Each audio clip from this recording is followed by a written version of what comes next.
Hey guys, Simply Rocco here. Thanks for joining me in this special edition on Simply Rocco's vlogs. I have a special guest today. We're going to talk to Kaisaya. She is a shoutcaster in the Philippines. She has been in the gaming scene for quite a long time. I've known her for a couple of years, and she's now in the crypto space with crypto games. And I have her on now to explain a little bit more what she does, how she does things, and how some of you may be able to get involved. And let's bring her on. Hey, Hello, how are you? Rocco. How's it Yes, going? thank you. Thank you so much for having me here. I know it's you've been trying to reach out to me, and finally you're here. Yeah, I know. I know you're really busy, so it's okay. I understand. So basically, let's get right to it. Let's explain who you are and what your background is, and what you do in gaming in the Philippines and now like in the crypto space. Yeah, sure. So, people know me. Actually, even you, right? You knew me from the gaming space, from the esports scene as well. I can Hmm. remember during Twitch days when it was Yeah. like really booming in here in the Philippines, and it's just so fun. Like you get to communicate with people. So, um, well, but even before that, before I was in that space where I was gaming, streaming, and doing shoutcasting stuff. I was actually doing some game development. So I was originally a game programmer. I've worked with Gameloft when they had the office in here in Manila in Makati, and there I was doing some programming and also project management. I also got to work with Gabby Dizon, one of the owners of YGG, as you know it. I Hmm. worked with him in Anino Games, the first game development company here in the Philippines. So a lot of people in the esports and gaming scene, in the flesh in public, doesn't know about this background of me, where I originally came from, or what I have been doing even before shoutcasting and streaming. So that's where I originally came from. And as you know, for the past 5 years, I've been doing some shoutcasting, mostly in mobile MOBA scene. That because that's where I originally got started, from Mobile Legends Bang Bang to Marvel Super War to Arena of Valor, and now for League of Legends Wild Rift. I think that's my main forte. Right. And yeah, and last year, from late last year, I started hopping into the crypto space, NFT and crypto space. I think, a lot of us actually got involved with it because of Axie Infinity. It's a given. Yes. So that's why. But I gotta admit, because I'm really an OG gamer. Let's say I really appreciate those that has really good gameplay and all that. The graphics as well. Like I have high standards per se, so I think that's the reason why I've tried Axie Infinity, but really didn't really get into it, into actually playing the game or investing into it. But I learned to appreciate it still because it offers a lot of opportunities for other people, especially those, say, because of the pandemic as well. Lots of many people have actually lost their jobs. So I was just basically on that observation period during the first and mid part of 2021 and late Hmm. 2021. I already just really got into the space, really getting involved in a lot of different projects.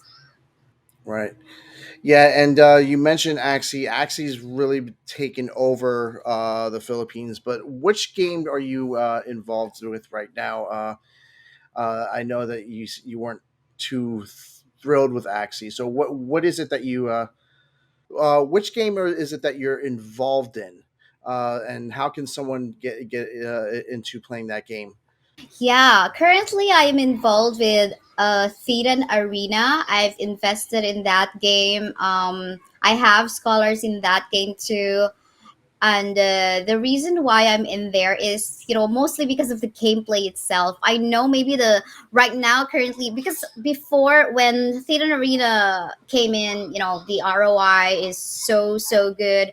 But I think pretty similar to any other play to earn games. Suddenly after the hype, it slows down a little bit because many people are actually using it, or this developers doesn't find a good flavor or the kind of like mixture that's basically needed in order to really have that successful mixture of game and earning as well. So, but I'm mainly staying in Theater and Arena because of the gameplay. I really like it. I really like the concept. It's like Brawl Stars, and it's so simple. The graphics is nice as well, but of course, it's not perfect in a sense. Like, let's say, the developers themselves are having a tough time communicating with the community, or there's not much activities ongoing as of yet. Unlike Axie Arena, they are really doing great. Sorry, Axie Infinity, they're really doing great in terms of events, right? But somehow that's something you cannot find right now in Theater Arena. But that's why I always tell people, like, if ever you want to dive into play to earn games, always, you don't have to catch everything. For not because something came out, you just have to catch it and feel like you're missing out. So find what genre you like, find what gameplay you like, because after all, what's more important is that you're enjoying the game and you're not really suffering mentally in terms of, okay, I really have to go for this. Because in a way, games, it should help us to have fun, right? So I think it's sometimes it's really a matter of preference. It depends on the guild owners as well, if they want to like um invest in a particular game for earning purposes only, or for a balance of gaming, fun, and earning, or just for the purpose of gaming. So it kind of differs. But for me personally, I value the the game, having a really good gameplay as well, or mainly rather than just forcing ourselves into playing, or forcing ourselves into an imaginary imaginary fun Right. because we're earning in a particular game. So yeah, Theater Arena is currently so far my gameplay to earn a game for now. But I can see that there's a lot of projects currently under development right now that has the potential. And there's this, you know, game developers, big game developers that are really trying to dive into play to earn space already, the metaverse too. So it's quite exciting. I know not everyone can appreciate play to earn, blockchain, metaverse, NFT, but it's okay. It's pretty similar to what has happened before during the internet bubble. Right. Now, another question I wanted to ask: do you believe that playing these games is a good way for Filipinos to possibly have a better life? Is it like what are there risks to playing these games? Obviously, if you're dealing with crypto and in the crypto space, what kind of things are people need to look for as far as risk playing a crypto game such as Axie or Theta Arena? Yeah, yeah. Actually, I would say yes to the first question that you had. So definitely there is an opportunity. So we've seen in the news, a lot of people actually were able to put the food in the tables of their home because they were earning something out of this play to earn games. But that's from the side of the scholars, mainly Mm, from the scholars, because they did not invest anything, right? So, well, not really saying that they did not invest anything, but monetarily they did not invest anything, like in terms of shedding out some money in order for them to be able to get into this game. It's more like the dedication that they have to put in there is their time and effort into playing or grinding a particular game. But I think the risk that we have to like be wary of is the investment part. Those people who are actually investing, shedding out money. There is this. Saying, or they say that don't invest in something you cannot afford to lose, and that is true. Actually, even before even the existence of blockchain, if we're talking about the traditional investing and traditional trading in the stock market, um it's pretty similar. It's just that we're putting some we're just adding a different layer of technology in here in the play to earn and blockchain space. So it's still the same thing. Up the problem in here is I guess many people right now gets into that hype wherein, okay, when people say that, okay, you can earn a lot from this, but without any deeper knowledge about finance, about trading, about crypto, they just shed out some money because they see some proof from other people that, hey, they have earned something because they invested this amount of money. So I think there's a lack of knowledge still with regards to some people, not saying all, because I can see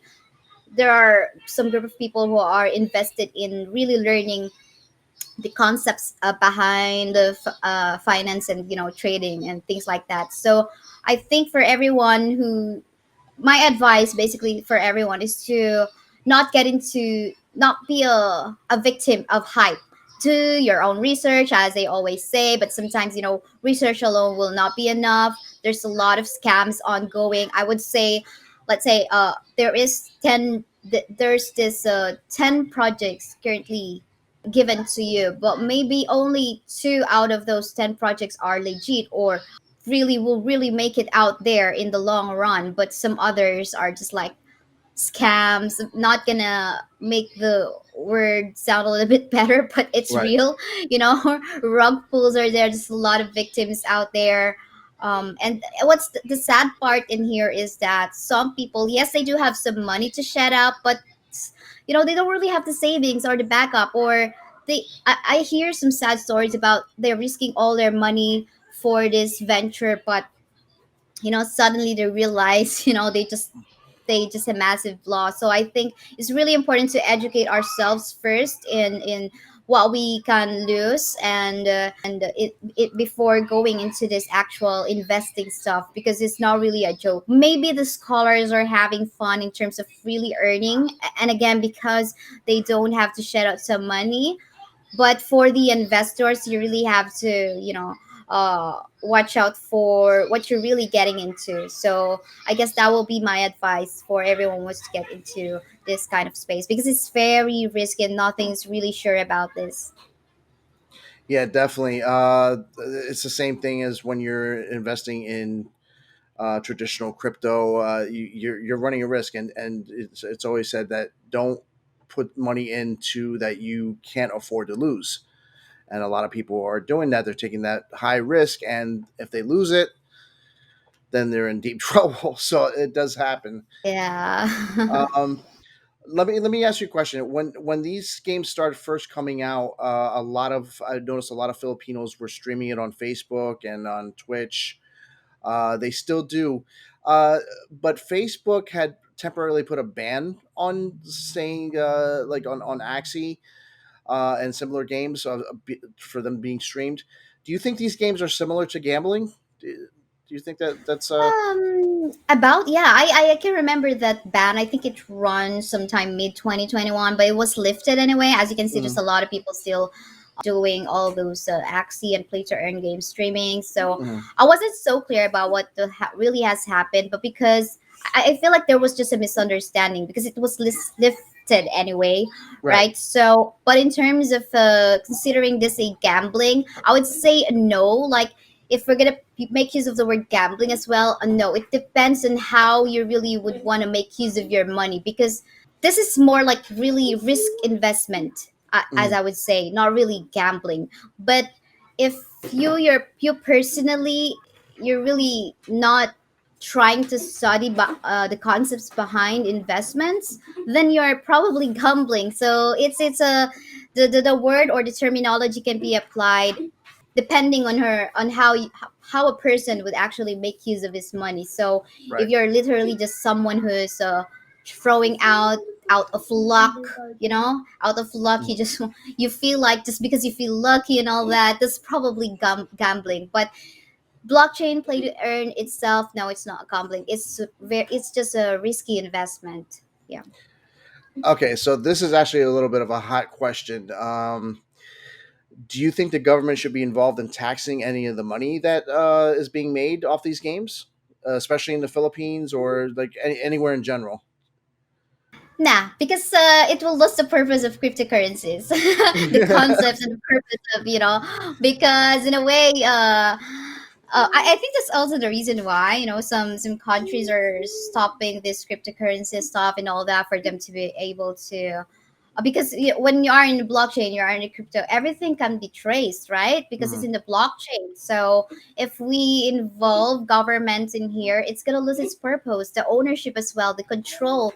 They're gonna mediate in the transactions. So I don't think the government should actually get into this or control. And again, it's gonna lose its purpose. So I think like many people will be disappointed if ever really the government would want to take control of, let's say, within the Philippines, all crypto transactions has to go through us. It's going to defeat this purpose. And I think if ever they would even want to implement that, it's going to be tricky because it's blockchain. How can you, like, it's over the cloud? Who can It's touch that? yeah, like here with traditional exchanges and everything. Now here in the states, that's actually happening here. We get taxed on whatever gains that we get and everything. So it's a touchy subject for some, especially myself. I don't agree with it either. So, but different countries have different laws and different regulations. But yeah, that's actually true. But it is happening here in the states, and also in Canada, I believe. It depends on the country. The government wants their piece. Just what can you say? Yeah, that's tough. That's kind of sad, but we can't, as civilians, we can't do anything about it. We Mm, have really no power out of yeah, it, but hope things get better. yeah, I have no other side comments about that, I guess. yeah, yeah. Do you have any stories where scholars have been able to have a better life by playing the game, or the people under the scholars? Yeah, and it's very touching. It's very touching experience, wherein they just feel thankful, even though sometimes the ROI comes back to you really really slow, or sometimes go negative because of the trend of the market. But Mm, it's more than that, because in here you get to empower yourself even more with regards to having that ability to help someone in a different way. So especially because of the pandemic, a lot of people lost their job. My scholars in particular, they're actually very young. Most mhm. of them really below 18 years old. So and them, they feel happy about themselves too, even though it's not a huge money, say, but it does allow them to help their family members and free themselves from being somehow slaves of the economy, because there's just they're having a tough time where to find or get income, and them having fun since they're young, they're playing a game and somehow they can earn something out of it. So it's more like it's a very personal thing already. Like you're able to help out. It's not just a matter of, okay, I'm your manager and we're gonna do this and do that. It's not like a corporate kind of stuff. It's more Right. personal this time. I think it's the same thing for many other guilds, because community is a huge aspect of each of these communities, each of these sub communities. Yeah, and I think that's also important because I know I hear a lot of stories on how uh, you know how the younger kids provide for the family in the Philippines. Uh, Case in point, my own fiance, she supports her family as well. So there's a big aspect of helping the entire family and everything. And I think from what I've seen, this is actually a good way to do that, to help the family, provided they're playing the right way and don't lose the money. Obviously, are there any special events coming for Theta Arena, or that that are coming to look forward to, or are you looking for more scholars or people to be under Yeah. you? And how Yeah. can they contact you? Yeah, sure.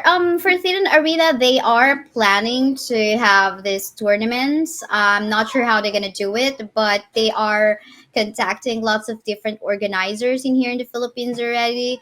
But I'm not sure if they're gonna do it like global wise or in the Philippines first. But I think they're trying to eye into something similar to what Axie Infinity has been doing. Mhm, So I think that's something to look forward to. It's part of the roadmap for some time, late 2022. So that's where I'm also preparing of. Actually, I have 4 players under my team already that I'm also like mhm, preparing for that. So in terms of hiring more scholars or getting more scholars under my management or my scholarship grant, I'm still thinking about it, because right now the market's currently super super low. So it's not that I really want to empower more people, to be honest, but right now I think it's not the time, because it's super risky as of the moment. So I'd like to maintain the quality first of my current scholars mhm. before adding more. Yeah, I think that's it for Thetan Arena. As for my other events, upcoming events, well, non-crypto related. Well, I'm currently shoutcasting League of Legends Wild Rift WCS Philippines. So, but I'm in the Tagalog broadcast. So if you just want to, take a look at that. So I'm gonna having the guesting with Wax.io. They're gonna be featuring some women in the NFT space, and I'm gonna be guesting as someone who has this knowledge or background in blockchain gaming and in gaming or play to earn gaming in general. So it's gonna be exciting because they're actually kind of big and yeah, I don't consider myself as pro in this space. To be honest, I just have this background from gaming and all that. But being in there invited is such a privilege, I believe, and I think it will help out other people or the women in this space as well to be more confident in diving into this space as well. Because I can see there's a lot of men in here too, so I don't Yeah, want them to like feel feel embarrassed or anything. no, Confidence should be there. yeah, no, definitely, because I see in the last couple of years, there's a big influx of more women and more females getting into gaming, getting into streaming, just in general. And now with you getting into the crypto gaming space, which I think is great, we really should see more of that. I've seen other streamers, female streamers, get involved with that as well. So it's a great thing to see. And I mean, that's something that really needs to happen, and it really people need to see that, so more people are aware that it's not just it's just not just a guy's place. Women can get into it too, and they don't have to feel embarrassed or shy or anything like that to do what they need to do, just to whether it be earn for the family or get into gaming or follow their passion. It doesn't matter man or woman. You're following your passion. You're doing something that you want to do for your life and make yourself happy. So, I and that's agree. I totally yeah, agree. yeah, Yeah, and sometimes you know what? It doesn't. Sometimes I feel like gender doesn't really have to be discussed anyway. So it's yeah, just pointing out that because I can see that there's a lot of female in the space that again feels that they feel out of place and all that and mhm, afraid to talk and speak, like especially in group chats and yeah, all that. So yeah, I think at some point we'll come into that phase wherein we don't really have to even mention genders, right? So it's just right, basically everyone getting into this yep. space. Okay, so I think that's pretty much it. I really appreciate having you here. It's Yes, me an too. awesome Thank you pleasure so that much. I finally get to speak to you kind of face to face versus just a little chat on the stream. Yeah. So anytime that I see you, I try to support you. Whether sharing your stream or whatever. So definitely look forward to seeing more of you on stream, and hopefully when I finally get back over there, we'll be able to meet up in person and maybe do some other stuff as far as Yeah. interviews and stuff like that. All right. Yes. Thank you so much, Rocco, as well. I want to thank you for this opportunity, and I'm glad to support you wherever you are, what endeavors you currently have right now. And to everyone who's currently watching, thank you so much for being here, supporting me and Rocco. All right. Thank you.